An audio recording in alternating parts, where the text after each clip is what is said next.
Hello, everyone, and welcome to Masterclass. It's for Masterclass YouTube, Coursera, and this professorship that I have, Dr. Sheley, is to communicate to you all the necessary of film studies at schools USC, Calarts, and Harvard.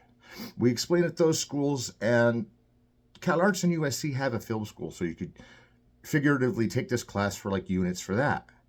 Harvard does not have a film school yet. It's going to be quite a few more years before we get it put up there. It seems to me that after this semester we'll know for sure that they will someday. But the point is that we're doing it now because we can prove that there are ways of teaching film classes even at Harvard, and it's a popular class I'm grateful of. However, I have to make another security to you all, and that is if you don't like film or like the way I talk about film, you don't have to take this class. This is not required for all people. It's only required for those really that want to take it as an elective, only because it seems like watching the videos and taking the final is a better system for those that are really busy with a lot of college load. But at that, it's Coursera, it's legit. I mean, you have to admit that Coursera has been monitoring us this whole time, as well as YouTube Masterclass, and won't let us say something that we'll regret. Although I've only said a couple of things I'll regret on the show. It wasn't like, those are like personal things. It wasn't like a real regret of like the cinema. I'll never have a regret for the cinema. And I was just talking to some of my friends about cinema, and like a lot of people think it's just going to die off, that it's going to go nowhere, that the Hollywood team is done. And that's true to an extent, but the Hollywood team being done and going away would only open the market for every other movie studio in the world coming in on getting the share of what's left for the U.S. market. And I think it's a good idea to a point, except American movies are usually just as good as foreign films. I'm not arguing one side or the other. But if you're just arguing for foreign films, that'd be kind of weird, because then you'd have nothing to compare them to. So if you understand that, like, we need a market for films, otherwise it's going to be taken by a different market, maybe this is like the revenge on us for selling too many of our own movies in their country, which still doesn't reflect on our domestic box office anyway, but we all know as filmmakers we thrive on the international box office. So one thing good to do is, after cinema all dies out and everything, is to like watch as the market becomes either an AI generated thing, which is okay, it's just watching images that are kind of there, or you can go to the foreign film. But a lot of those problems is that the foreign films usually always have subtitles. Subtitles are problems for people. I know we've taught them in class. I know we've taught international film in this class. And that's why I get back to my old original warning, is that like you can't, if you don't like what we're teaching, you're just watching it for fun, you can skip ahead to the next episode and see if there's something there I don't like teaching. But in all of my lectures, there's probably been something I've said that someone disagreed with. That's not the point. It's not. I would say, like, yeah, the House Un-American Activities Committee is just happening just because Paramount can no longer have an exhibition wing. You say something like that, everybody in film studies is going to get kind of mad that you don't elaborate on it, or you've elaborated too much. And that's because there's different facts and back and forth about who got in trouble for what. And it was kind of blacklisting blacklisters at that point. And so I can't really, like, I wouldn't come right out and say, well, the whole blacklist was D.W. Griffith's problem, originally, because he was the first to be blacklisted. I mean, there are many ways you could try and say that was an event in history that was meant to happen, and it somehow gave courage to writers ever since. But you could also say it was 1984. They were reading what we were thinking of writing, and they were making us change our tune with threats of physical force and things like that. So I don't know that I'm like telling the good story, the good mother story, that just everything. The films may all be flawless someday. They might count that. The filmmakers, well, they have to live a certain eccentricity, and that is D.W. Griffith and Edwin Porter's fault. They were very eccentric people, and they went through some very eccentric research and times and making movies, and and then finally all of them went to the war in World War II that were out. And still, these are like incompatible theories, because on the one hand I'm saying that like American movies have the best quality to them, and then I'm like, but foreign films like equal to them, and that foreign films are proving to outlast the American film is already showing in how the American film has gone to almost one film a year. But these other countries that are releasing 5 or 6 movies with their big cinema, and then like a lot of little ones, well, you got to know that like Bollywood and India, they release more movies than anyone. I mean, they release like 100 films a year. So they don't right away take away the national holiday of like why we like foreign films, or they're not in America. The point is, just because they had the most didn't mean they rose to the best as ever, and didn't mean they conquered the old good ones by Hollywood. But if there were no more, then yeah, like even Indian cinema would become like a lot bigger, and release a lot more. Not that I'm saying that's bad for them, but what we keep forgetting with our isolationist policies in America, that other people have isolationist policies too, but they still watch the movies of other countries. That they kind of do that European thing back and forth at Paramount and Warner Brothers in the classical era. It's no accident that there are so many like myths and legends from the cinema that do take place in sort of a European setting. You know, you can look at Trouble in Paradise and you're seeing that it's this film that has a very European flair. Ninotchka has a very European flair. And that's not only because the directors came from other places to make Hollywood films, but think if there's no Hollywood and a Fritz Lang character came along. You know, he would have had nowhere to run, even though he hated Thomas Edison and all these things that you had to do as a filmmaker. But I just wanted to bring that up in the case for the existence of cinema. There may be a reason for it, there may not, but that people would want it so bad they'd go looking for it in foreign countries. Kind of is one of those things an isolationist policy would frown on, because they're like, but we told you you'd have to read subtitles, so you're out of there, you know? And it's like, I don't believe in the elitism either way, totally, because the elitism's good. It's that they're the best, you know, they're the best, whatever. But that elitism also means like most studied on a subject. Most studied on a subject can mean elite, but also like coolest dude in the room can be elite. It's like what the elitism settles. Now, Orson Welles was not really an elitist till after his career, about the time that he was making the next movie we got to talk about, and that's An Unexpected Journey. I mean, sorry, it's an immortal journey, an immortal story, an unexpected love or something, and it's like it's got changing titles, and I remember that the internet called it Unvanquished Love. You know, it's like got these different titles to it. And Orson Welles wasn't really like one of the elites in terms of he could get anything done he wanted, because we saw his films drop left and right, or maybe he was being too risky in some cases. Maybe his risks fell apart in other cases, which is more too risky. Maybe he didn't have enough money to finish the film and didn't want to ask for any more money, which can be scary, because then you're like, well, I couldn't even provide the original producers what it cost, so how am I going to get that turned around? And I know I told you these things about making film is expensive, but then finally when you take in all that your film has mustered in terms of box office, it's not just a stop if you get like a blockbuster and you say, well, we paid our movie off. That's not a stopper. That pretty much means that within another year, you'll probably have 9 times that. And like that comes back to you, but that you have to make an investment in your own film, no matter who you are on the movie, is usually always true. There's some independent filmmakers that can invest the whole thing and get the whole thing through. But in classical Hollywood, where Orson Welles started, everybody had to invest. And when some of the cast and crew hadn't invested enough, the film would tank out, and then everybody blames everybody. And nowadays they would blame Orson Welles for not getting it done. But really, he would have. Why did he start him if he wasn't going to finish him? I know that in one of his projects, it was Don Quixote. That ended up being a Terry Gilliam Man Who Shot Don Quixote, and it's beautiful. But the original Don Quixote that it was going to be was Orson Welles' version. And they kept trying to make those out through history, and really didn't do it until recently with Terry Gilliam. And because he's such a fantasy expert in terms of fairy tales, he plays it just right. Because Don Quixote is kind of a fairy tale, but like only if we decide what he's seeing is real. And there was this whole thing where he was going to cast Brando, and you know, Orson Welles is notorious for always casting Brando and never finishing the film. But Don Quixote was in the early 60s when he started trying to make it, and he didn't lose that project until he died in the 80s. So that was with him for like 20 years that he was trying to get that through. And it was just a number of problems. The weather was bad.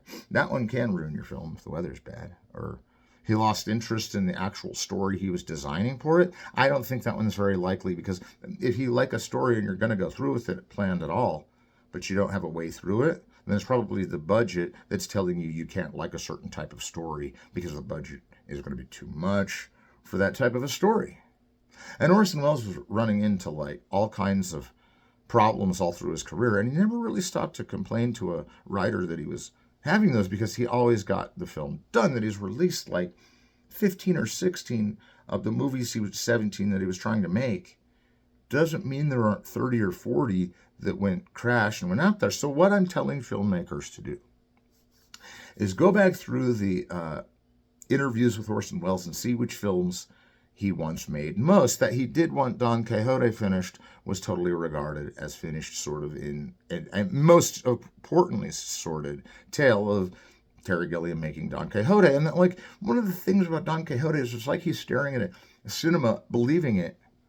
But like really, when he gets out of the theater, he was like, that was actually me, wasn't it? I thought I was watching it, but it was just someone showing me an illustration of what I did, or how I metaphorically did something, or I didn't do anything at all, or I'm totally bleeding crazy because I thought I saw this giant on a horse, and then I was more gigantic. And there's all these things you can think about it. Like he was perceiving, misperceiving, and you could see why Orson Welles, being the one that came up with the idea for Smiler with a Knife, for instance, the first project he was going to do after Hearts of Age, and he didn't do it because it was too, like, it had the point of view camera, like Lady of the Lake, the point of view camera where it's always from one point of view. But Smiler with a Knife didn't work out because his eye camera thing wasn't available. Like they didn't have contact lenses that could record something. And now they definitely got that. I would just worry that like someone would patch into your eyes and show you something you're not seeing. I mean, isn't that a movie coming to be made? And there's so many ideas in American cinema that, like, I don't really think that between remakes and like this kind of thing, this big spectacle a year, I don't think that would F anybody up. Because like then they'd be like, oh, so America does have a couple of films and we like them, okay. They're doing pretty good in Europe. So they're like, well, we'll run these ones until somebody's made some more. I mean, it's all they've got. It's like they've got on stock is certain ones. And I'm like, it would have been better for everyone if they wouldn't have set a date to kind of let cinema go to the only 2 or 3 people. I'm like, that's not going to work, because like a bunch of people are independent films, aren't going to use the studios anymore in America, but they'll find an independent source if those studios were to go out of business for their movie wing. And what are independent sources? Well, they change all the time. Sometimes the studio can say we're an independent force. And a lot of that's what they did with Orson Welles, and that's how RKO picked him up and everything. Even Smiler of a Knife not fading into the background and being this kind of like didn't work project. And then Citizen Kane was one that he was working on like around a little past Hearts of Age, and that it took him like a long time to finish it is weird because he was 25 when he directed it. But that means he was actually 21 when he started directing it. So now, this is the really weird part. That he was like 21 going on 25 while making this, because films usually take 5 years to 10 years to make, and that's part of the problem with releasing them, is that by the time he released it, the subject had become more obsolete than his actual genuine movie. Because people are still going to the cinema for the subject in the movie, but like film buffs will go to see how it was directed. And to see how it was directed, you go in and you're like, oh, the tracking shot over here coming straight at you, that's beautiful. But like you can just take beauty for beauty that way and don't really mind the subject matter. It could be some plot you don't agree with, some politics in the plot that are like phony, that could really make you stand back and say, I didn't like it because of the politics. But the cinema is never bringing forth its politics saying, only like us for that. And I think international films kind of don't do that as much. They put them out because of some nationalistic decree, like this is the way our country acts, and we got to put them out. And I just find that to be like a good way to do things, except then it never really makes it to where the artist would have hoped to have get it to. And some artists don't really care if anybody see their films at all. And that would be like Stan Brakhage. He doesn't care if anybody sees his films at all. He's a beautiful filmmaker, one of the great avant-gardists of the era. But he doesn't mind if like only one film that was his best film or whatever gets seen by one person. He never judged it that way. He felt like there was something more about making movies, that you can make movies for the point that the movie exists and maybe has some kind of technique you haven't seen before. And by technique, it could be editing, it could be camera work, etc. Which brings me to an unfinished love, or an unvanquished love, however you want to say it. It's the one where Sophia Loren was in Chimes at Midnight. And I think Sophia Loren's in An Amazing Journey. I know it keeps changing titles. And it's his second to last film, at least what he got credited for. And it kind of makes you wonder what films are out there that he would have gotten credited for, too. But that it doesn't really have anybody in the main event that we can recognize, we can, but I don't know. It's something I looked up, and it's really important to know that the actors in that film that are playing the king and his concubine, well, they're not exactly the headliners of the movie, and like Orson Welles was in it too. So Orson Welles plays this character, and by now he's big, foreboding. I mean, we're past the third man. We're still working on Don Quixote. Chimes at Midnight comes out. It's this big extravaganza that only a few people at the time saw, and a few people nowadays see. It's not very many on a big audience, and that's not because they didn't like the film. It's just because it's so rare and hard to find. And that's the way with all these films up to Citizen Kane. I mean, all the rest are rare and hard to find. Magnificent Ambersons, sometimes you can run across that in a regular movie store. But these are special titles that have to be special ordered now because, like, they were really popular, still are, in film school. And film school, to say the least, has done a lot for Orson Welles' career because they realized when they were inventing film school that Orson Welles is like a film teacher. Like in his arguments with Peter Bogdanovich, they're arguing back and forth about why he should have been a film teacher. They both should have been. And that Peter Bogdanovich was a film teacher. I'm not sure if Orson Welles really gave lectures in a collegiate setting, but I wouldn't doubt it if he did. I mean, one thing that was still marring his career was the earlier thing that happened with War of the Worlds. And like for that to be so eccentrically subversive, or controversial, and he was like all right with it, even though accidents happened when it came out. It doesn't really mean that in cinema to anyone really in the end, because they say, well, the politics of it bothered me, but I could see why they made it that way concerning the politics. So now you're getting on the right track. But then some are saying, like Orson Welles, like, we do it a certain way regardless of the apolitical message we're going to send out with this. Orson Welles being apolitical only in the sense that he's critiqued all sides of the political spectrum. And to do that, he's also using these great camera shots. And in An Unexpected Journey, they do this great tracking shot down this hallway. And it's like Orson Welles in this like really nice, like Barry Lyndon looking building, although it was before Barry Lyndon. And it was like probably what gave Kubrick the idea for Barry Lyndon, because here you have him like setting up these very coasting tracking shots that go through these kind of like corridors of like bedrooms of people that are so above everything that he's having this couple, this king and his concubine, sleep with each other and do this kind of, it's not pornographic. And this is where we talk about pornographic. We've talked about pornographic before, and some people get really uncomfortable with the subject, and I'm not really sure why. But the problem I'm having is that pornography is usually put in a different camp than feature filmmaking. But like, since Romance with Catherine Breillat had all the sexual intercourse that was really in the movie, it may not have been everything they filmed, but they filmed real sex and it was in the movie. This kind of idea has caused filmmakers problems only because you're supposed to have your porn be porn and your movies be movies. Right? Because then you don't have to watch for the plot necessarily on a porn film, but the porn film is useful in its own way, in its own biological, like mirror image way. If it's all corrupt, I wouldn't be surprised, but if it's all corrupt, I'm sorry to hear that. I don't look at it that much, but that's not why I don't. I just get energy in some other ways. But like some people just like looking at it because it's kind of a work of art. But on the level of making artistry happen, you have to admit it's pretty commercial too, in its underground commercial way. And that's why everyone loves it, is because it's an underground commercial. You could say, you have to find out about this to know about it. But like all of Orson Welles films were that way. Like somebody else had to tell you that he had a film coming out and you can't miss it, and you had to belong to the 15 people that ever believed in him and go. Now there's more, not just because we're teaching these classes on it. Those were his films, like The Stranger and The Trial are really his films. And Macbeth and Othello were really his films. And that takes a lot of people hard credit to do, because the guy's not alive by the time he's getting credited for all of his films. He never gets the credit for all of them, and how they arbited on that at the Directors Guild must have been a nightmare, because ever since he had to sit on his own film reels for Citizen Kane and couldn't do that anymore, really, we don't know where the blame actually falls on that, but usually in cinema history, the blame falls on a clerk, a clerical entrance type person that says the movie is half as long as it really is, and then they have to release it to everybody as half as long. And I don't like the clerical decisions to be made by AI or a computer. It really usually isn't, and that goes back to why they're simulated. And everybody knows that AI is simulated. But a real movie is something you film, you record, you get your digital media out, you go for it, and then you put it back in the order you were going to, which is what they do for film too. But the digital medium will prevail and has prevailed since Star Wars Episode 2. And it really makes me wonder if the generation of filmmakers that's coming up will really be as good as the previous. And they're never as good as the previous.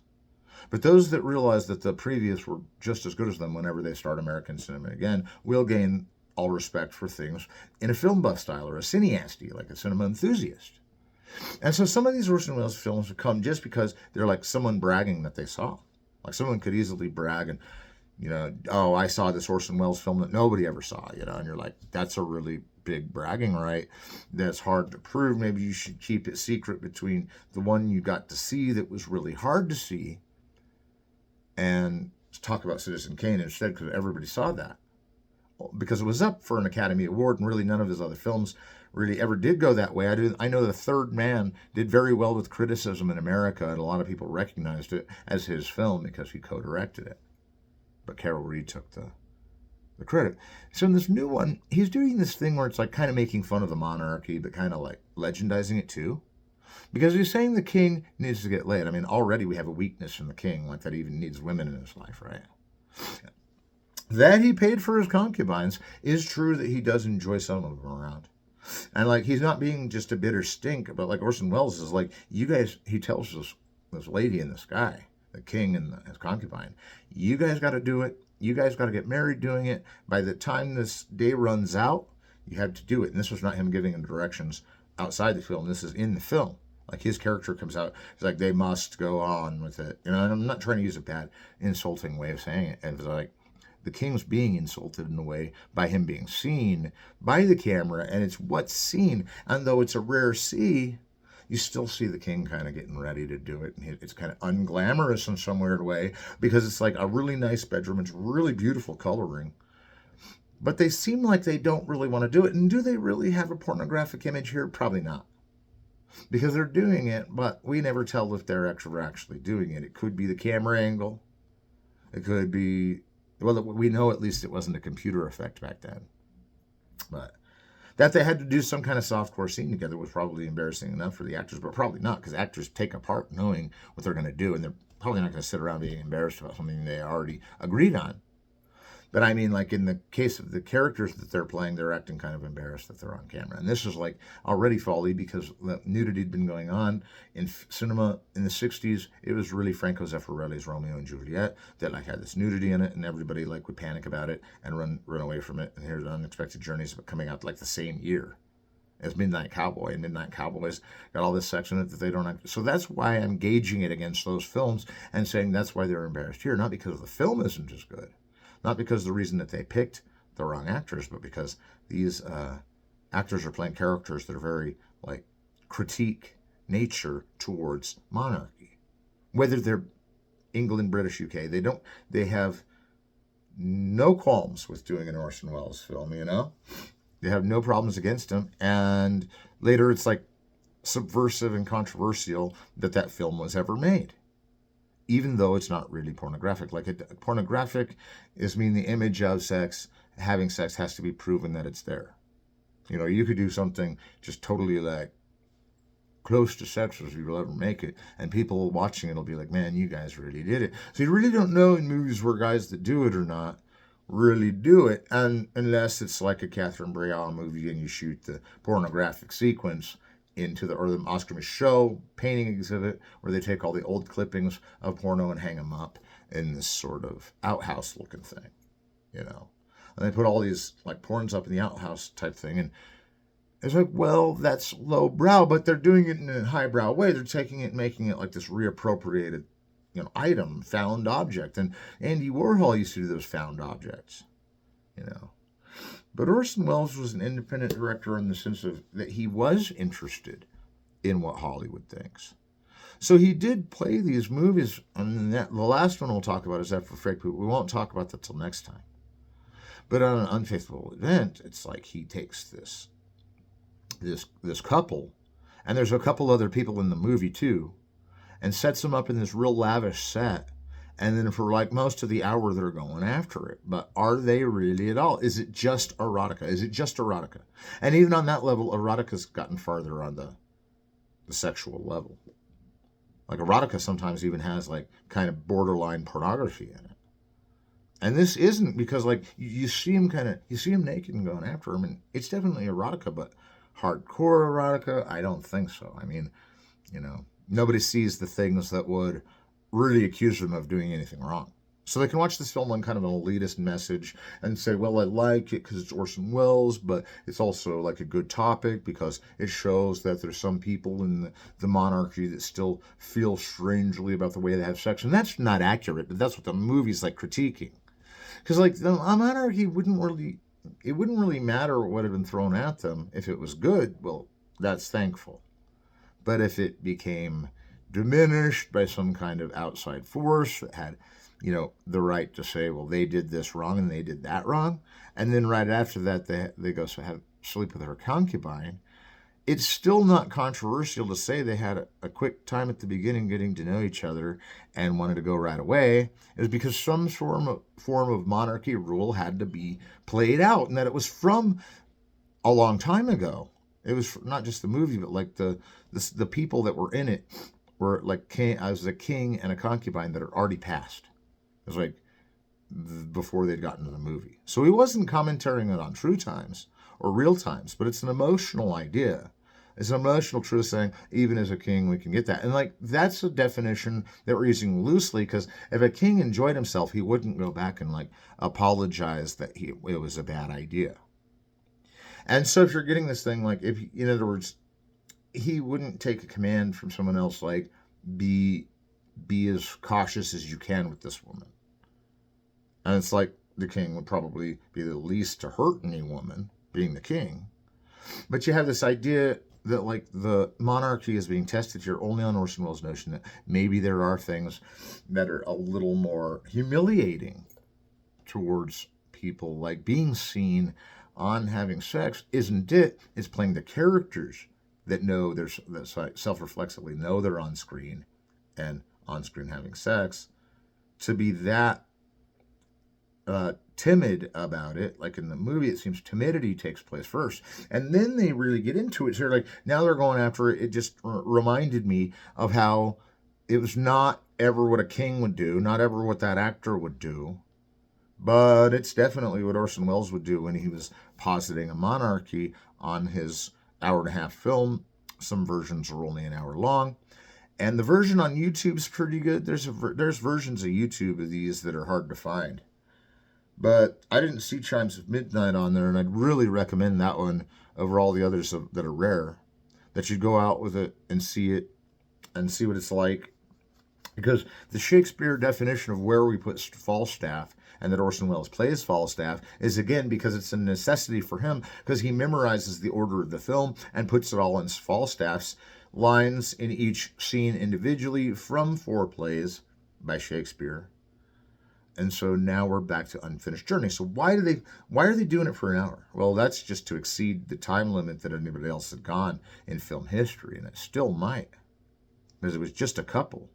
And for an on-screen film to be having sex be the main event hasn't really happened again. I mean, sex is the main event in Eyes Wide Shut, right? But sex isn't the main event in Eyes Wide Shut because it keeps going through things other than sex, but an unexpected, unfinished journey never does.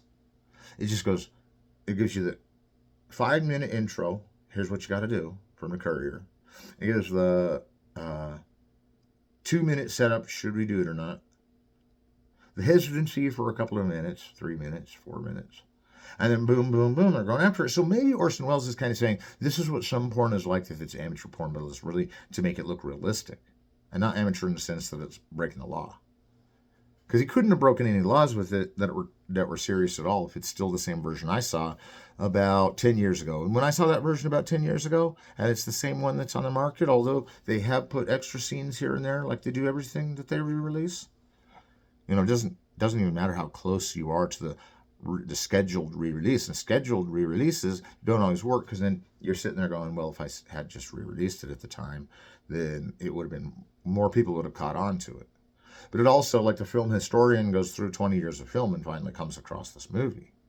And that, like in France and places like Italy, these movies are totally popular. That some of Orson Welles' films that were made without American permission were made like by European permission, and he just went there and made them, and then he never brought them back to America, because he figured if he brought them back to America, that I'll scorn him for being non-American, which they were already doing with Citizen Kane, and that he didn't end up becoming a part of the House on Un-American Activities, although it was around, even in the uneventful journey, for it all to break down and for it all to be destroyed. So this one's not really a blacklist comparison, a blacklist metaphor. It's more like, what can I do to prove that I can do it in front of everyone and still get away with it? And I love that I got away with it. I love those kind of movies, because Eyes Wide Shut's kind of like that too, right? Or like other films, they'll just push it to the edge and see how far they can get it, see how far they can take it. And they're like, well, we're going to get away with this, and that's great. But see, other filmmakers are like, well, I was going to take it mine further, but I can't now because there's an edge on where you can release on that. But that's never the film's ground zero because of that. You know, if someone thinks they can make an unfinished journey again, I mean, go ahead. It's not like Orson Welles has passed. You could probably get the rights to it.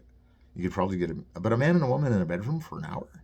I mean, that's good. You know, porns can run longer than that, I'm sure. But are they supposed to? What would they do if they did? Those questions I can't answer you.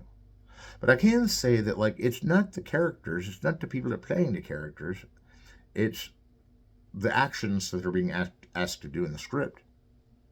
And so you got to imagine, like, some people are thinking, well, isn't he a bit old to be making a movie about sexuality? And I've heard this strange rumor that male sexuality doesn't really go out of commission until much later in life. I wouldn't know, but no, they say it doesn't. They say it takes much later in life for a male to drop out of the question of being sexual. And so Orson Welles wasn't embarrassing himself. He wasn't saying, I'm the sex champ. He was like, in a certain way, I've championed sex in cinema that no one else can. And it's like, because I don't know of anyone that staged a whole hour of movie of just the sex. You know, it has other cool things in the shots, different angles. So you're already going to know it's.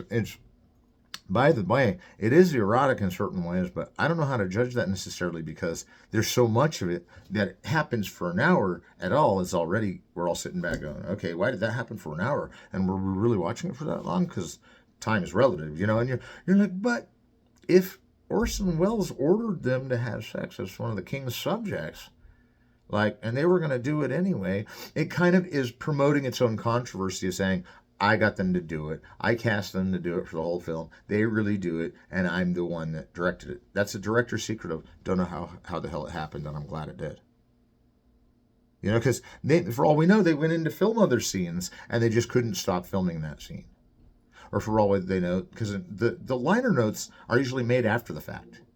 If they were made during the fact, you'd have to have like some film journal or recorded journal to make something come before the film that you don't know is going to come out. And usually if there's something before the film, when the film is going to come out, that can really mess up the thing that comes out later. Because then they've got to tie it into all these ways to be like the original source. And usually they don't. So Orson Welles got away with it. I mean, for precedent, for just a weird idea for a project, for being somewhat box officeable by foreign countries, and that they've already watched all his other films repeatedly in foreign countries, is a statement to say that that's how he became an auteur in America, because Truffaut was writing about him in Citizen Kane and kind of criticizing it for it being too cynical, but that he was being cynical by criticizing it. He mentions in L'Autre de Politique. And and that Orson Welles was trying to please European directors in a lot of ways can be seen with Carol Reed. Because Carol Reed was British, although he worked in America on several pictures. That film happened in Vienna, but it had an English soundtrack, English, British, UK. Remember Carol Reed, that's where he came from. So you know Orson Welles was having really good success in foreign countries. That he was an actor in American films goes all the way through Muppet Show and Transformers the movie. And that's kind of like a commercial era of taking commercial things, even though in his own filmmaking, he's even more controversial now because he's more the guy that's not really serving capitalism ever since Citizen Kane, and that his character was messing up, had money that kind of messed up with it. But some people look at it like, wow, he was a really successful businessman. He's not dissing capitalism, but some people would say, yes, but his cynicism is a constant diss to capitalism. And really, I don't know that cynicism is a diss to capitalism. We all want to have the most cynical view, right? So it's kind of a greedy thing in and of itself to have like this most cynical view. Anything you want to add up on is going to turn into greed. Like, it's like, well, I have one of those, but I need another one. And though that's a fine kind of greed, the society has taught us that all greed of all kinds is horrible. And that's not just because of the movie. Because the movie could have ended either way. Like when they saw it, when it first came out, I don't know that it had the ending it did, but it kind of did.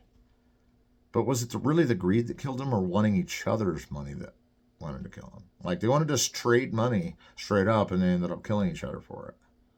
So that is not my business. I don't really know why they died in the movie Greed. I do understand that like Wall Street is about like insatiable greed. The Wolf of Wall Street too. But one thing that the Wolf of Wall Street illustrates in an Orson Welles kind of way is that this goes on. It's always going to go on. It's kind of a good thing it does for the rest of us that even, have something that pays to us to do the job. Now you're saying the Wolf of Wall Street is actually, although it's a critique on greed and it's really greedy, that greed has to exist on even a corporate level to keep the whole, all the grid lit up, or to keep the cogs in the wheels keep on going. Like in that Modern Times shot where Charlie Chaplin's going all through the cogs and the wheels and the springs. So that someone like him is being forced through the cogs and the wheel, someone way on top is making money off of it. And, the guy on the top, it comes from Metropolis in film, the guy at the top is a freighter, he earns it all, he builds it all, he puts a real city in the movie, he builds a real city. And this is something that we didn't really know about Metropolis, that it's still a big city. And for one, that's one of the things I missed was the Metropolis city. When I traveled to Europe, I saw a lot of things, but I didn't see Metropolis. I thought I did, but it can be really circumspect what you see that you thought you did, because really those were like, so it was supposed to be so futurable that it was a hidden site, but a lot of it's there still and a lot of it isn't, and you can't tell that they haven't picked it back up or ruined it. That I don't think the spaceship they were building for 8.5 really became its own spaceship, and that's why they made the movie why they did, is because it was probably some rocket type thing that was kind of a spaceship, but no one could ride with it. So they were just using it at that press junket to show that they make big things, make big sets for Fellini. And Fellini's like, we should use it anyway, And so this was a lot to say that like sometimes directors, especially when they're auteurs, direct whatever they want and have reasons for it that they never share with anyone. That he may not have even shared the reason for the actors. The actors later in interviews said, well, it was fun, it was a good film to make, but we weren't really sure what happened to the rest of the footage. Because there was all these other things that were hard shots to make, and they didn't get mad at Orson Welles. They were like, he must have had an idea with it and wanted us to think that it was going to have other scenes. And they're like, if that's the case, we like it. If not, we like it still. The scenes we're in were promised to him that we do, and that we kind of thought it'd be a 3-hour movie, and some of that was taken away from us. Kind of had to do with some of the people that wanted it out sooner because there was like a slump at the box office. But it mostly had to do with the way Orson Welles originally wanted to perceive it himself, which he perceives it himself as one thing, and he can undeniably get the press later to say the right thing because he's nice to his actors. Unlike other directors, he's really nice to his actors. He came from theatrical trained. So if they're actors in his movie, he lets them do what they want to do. But that they didn't necessarily want to do the sex scene for an hour when they saw it later. It's just one of those prerogatives of actors because they're like, but I had another scene where I killed some dude on a horse, and he's like, I didn't get in that. It's this whole epic movie, but he's like probably proud that he's in this precedent movie that's saying we can have the actor and actress like look like they're doing it the whole movie. And that's not porn. Porn is when they do the pornographic images. And I'm not really sure what those are. But if it's just sex and they're doing it, then like it could be a pornographic image if it relies on the actual sight of them doing it for real. Like, you have to be able to prove it in the movie for real for it to be porn, even in a regular cinematic movie. And they can't prove it with any other shots, but it looks like they can. You know, because they're doing that artifice kind of on purpose, saying, like, let's make a porn film Hollywood style and not call it that. So that, like, some critic down the line will be like, well, it was erotic, you know. And then even then, it's like, if he told him what to do when he set him up, Orson Welles, in the film, and he told him what to do during the shot, then he was kind of secretly making, like, this almost Andy Warhol relief film that was like, look, I can do these really shocking ones. They're not shocking. They're more like well made, and they're more like elitist. So here's where we get the idea that elitism covers shocking. Like, you can't just have this controversial movie, but if it's by someone who's an auteur, then it's it's liked in Europe, then suddenly the controversy turns into like this sort of anger contest between countries saying, well, we had the movie first, you had the movie first. And all that disappeared with his producers. Not just because he was a producer, but because he was so nice to actors, the actors would get his back, you know. They'd be like, yeah, I'll get your back. But I'm not expecting that on any level, because Orson Welles still when he died, got stabbed in the back by some actors saying that he didn't always take the serious movies, that he is in the Muppets, that he is in Transformers, his voice, and him actually in the Muppet movie. I don't think that's necessarily selling out. Whether it's to pay the bills for your other films, that's an interesting factor, because there are more than one director that pays for their films with their acting. And I know Clint Eastwood's one of those. And there isn't any problem with that, because it's not really selling out to put yourself in a Hollywood role at all. If that's the role you wanted, that's the role you took. Plus, Orson Welles must have said, well, if I do kids' movies for the big screen, they're more lucrative. Nowadays, you can't get away with that. You're like, well, I don't want to do a kids' film, but if I did, it would probably be my most money made. Not just because you don't have to pay the kids as much, but because you'd make like a Little Rascals movie, and everybody in the world has seen Little Rascals, probably, maybe not everyone, but a lot of Americans have seen that. And you're thinking, well, the director of that definitely took a risk, because he could end up in that market of only being in the children's film venue. And Orson Welles wasn't taking that risk because he wasn't directing the Muppet Show or Transformers.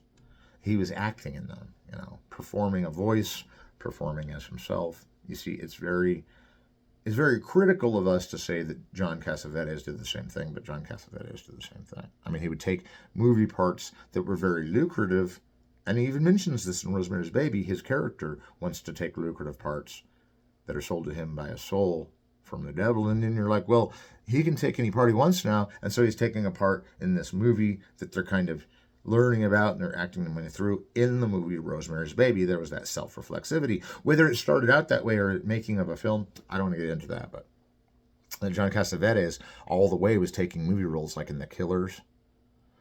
You know, he's in The Dirty Dozen, John Cassavetes. And that was one of those ones that you could look back and say, that's really commercial, and The Dirty Dozen is somehow like offending me because he was using it as money to make for his other pictures with. But then when you look at a movie like A Woman Under the Influence and that they brought it under budget, maybe not. Because that looks like a really expensive film. I mean, all the training you'd have to do and all the studying you'd have to do and all the improv they have to go through doesn't just happen. I mean, there's a lot of elements that go into that. And like, to be paid for a movie by John Cassavetes and Orson Welles, they always are ahead of time, like the classical system. But they don't get all the money they deserve because they passed away before their films became really valuable, and then they could have gotten residuals off the movies becoming really valuable. Like, who's to blame for that? When they're dead, who's going to get the residuals? And in those old contracts, since they paid for it, they just go to the grave without making any more. And they were both probably poor when they died because they were always putting their money into productions. So it's not like something you'd feel sorry for someone. You wouldn't. They did all that extra thing to make easier money, which is not selling out really, because it's still getting the money to make your movie. Like, to call someone a sellout, you'd almost have to say that's like Ed Wood selling out on his film Plan 9 from Outer Space. You know, you're like, well, if he did that one but got the money from a church, I'd totally negate the whole thing. And I don't buy that where the money comes from has anything to do with spending it. But everyone else is like, well, there's strings attached to where money comes from. And that's why you have to do the Orson Welles things and pay for your movies ahead of time, because then if they crash out, nobody dies, nobody's fine, everybody's fine. Nobody thinks that, like, you're giving up on some like expert level Don Quixote movie. But like, I love the redemption that comes of it. The redemption of one of his movies going downhill and completely hitting the flames, and then like 100 years later popping back up in the media, and we're all like, that guy really was a good filmmaker. Now, there's something I want to say about it. Unexpected Journey all the way back to Hearts of Age. That none of those films were sellout films, so he probably wasn't selling out. He was probably just getting money for films that he wouldn't have gotten money for some other way. And since they're all children's films and we're putting them in a different category, like even the movie Babe is in a different category. So now we're saying that children's films don't compete with adult films. And I'm like, going to be very careful on this with Pixar and everything, because they kind of do. But it's a very new idea that you get this film studio that's like, well, we want to make a family film. Because in the 60s, the nuclear family kind of fell apart, and the big studies on nuclear family are all out there, about how like there was a man and a woman, a kid and a girl. And then we can see by the movie Terra Rema by Pasolini that like this whole nuclear family wants something so bad that they want, and it's like, bohemianism. And they want to learn it so bad, but they don't. They don't learn it. When the Bohemian's gone, they can't get it back, and then they want him back so bad that they want him back as their lodger. This family, this nuclear family, is like, the dad represents the daughter, and the son represents the mom at first in their relationship. Then the kids kind of build their own family, and they build it in this sort of like isolationist affair. That their family doesn't have much to say about much. It wasn't until really Toy Story that people were getting back out in the theaters for movies that were family.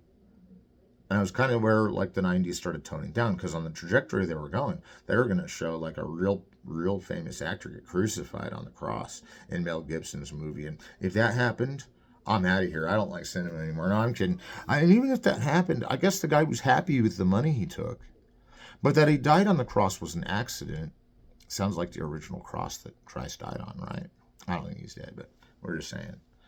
And I don't like judge someone as an actor if they're dead, because like an actor who's dead can't defend themselves, obviously. And you don't judge any directors, because if they're doing the job of directing a movie, that's really all you're watching for if you're a film director, is if they're doing the job as the director. And almost 100% films check out and they're doing the job they were meant to as the director. That's what they're looking for in movies. That's what movies really are. But there are a lot of situations that could like disable this theory, because for instance, Godard's Breathless, which I'm holding up here, it's a beautiful film. It's a lower budget than some movies, but by now that they've put it on DVD so many times and run on TV so many times, that it's no longer a low budget movie. Now you're working into all these budgets, pushing them out there into the scene, So where does that come from? Like, does it come from Orson Welles if these are approved discs, or Jean-Luc Godard? But like Jean-Luc Godard is the breakdown of all structure. Like, it's the destructuralized, it's the deconstructed, it's the structuralized event of a normal day, just like placed in like a montage and long scenes that are critiquing the whole way movies made. But you can kind of see this same kind of thing going on with Citizen Kane, that it's this kind of like, here's a big businessman and here's his normal story, and now we're going to like montage and long take everything, so it's kind of like pro-Bazin had already written the article, pro-Truffaut, that they're going to exercise a certain amount of experimentalism on these films, Orson Welles and Godard. That's similar. That they're not always going to worry about budget doesn't mean the budget doesn't get higher and higher and don't know how to stop it, or doesn't get lower and lower, and that's okay. They both introduced the idea that you're not really making it just for yourself, you're making it for the art crowd. Because there is an art crowd out there. Like, the artistic crowd actually was one of Orson Welles' original ideas with films, was to find the elites in the art crowd, and they're the ones that know the most about art. And then they finally decide cinema is an art form. Like, already had by the time Fouillard Art was making movies, and Edwin Porter and everything, he was already an art form. There were all these initial things to take compatibility into the reason it's a leisure activity to see a film, but it's your brain is active the whole time. Or shouldn't be, maybe. And so the last thing I'll say about An Unexpected Journey is it has several montages. It has the long takes. And for that to be what is considered not exactly mainstream is because the mainstream ones are calculatively the length they are. And like everything else kind of runs over time or under time, that's a short film versus a long one. Because if they're not matching the parameters of the feature film, they won't be counted in that group. But if they're Orson Welles, they'll get counted back into Hollywood because he kept coming back to Hollywood producers and asking them to re-release his movie. Even Unexpected Journey, like that's not what it's called, Unfinished Immortal Journey. Even that movie had its own let's go back to it and release it again type of thing. And this is getting towards the end of his life. And he dies in about 1979, 1980 with working on Transformers the movie. Whether it came out that year, it doesn't matter. Movies usually take 5 years to come out. And again, I don't go through the whole death list and say, well, we can talk about this one because he's dead or talk about this one because they're alive. Because a true consideration for a film teacher that's doing critical studies would be what they're talking about at the time. And what they're talking about at the time is what they've just researched and theorized or put on the back burner to research and theorize. But I've done this Orson Welles class before. And the reason I'm getting closer to the end is because that's how many classes there are in the semester. So it maintains that I'm going to point out the scenes to you, whether they're offensive or not, that are going on in these kind of films as like a reduction of the nuclear family. And hello, elite artist, film buff, or director that says, does he direct it the way he said he was going to? Does he direct it how he normally does, which is never the same twice? And does he direct it like even though it's going to lag as though it'll last forever? I can guarantee that Orson Welles and John Luc Godard used to do that system more than anybody else because they put the most money up for their independence, and all their films are still kind of independent, even though they got like studio names on them and stuff. That was for the re-release or whatever. So that like not all independent films have to be re-released to become a true independent film. Sometimes a studio pays so much and pick it up, and they're like, "That's what we want." Or sometimes someone can appeal to a studio later after they've made the independent film and say, "We still want Warner Brothers on it." Anyways, we'll see you next week. I'll try to be quicker this time. I lost a day. No big deal. I lost a day this time, but we're catching up on where YouTube Masterclass, Coursera, USC, Calarts, and Harvard is going. And I'll appreciate you to be back for the F for Fake lecture next week. And then we'll start doing more compare and contrasts. And then we'll sum up the style of Orson Welles. All right, we'll see you next time. Thank you.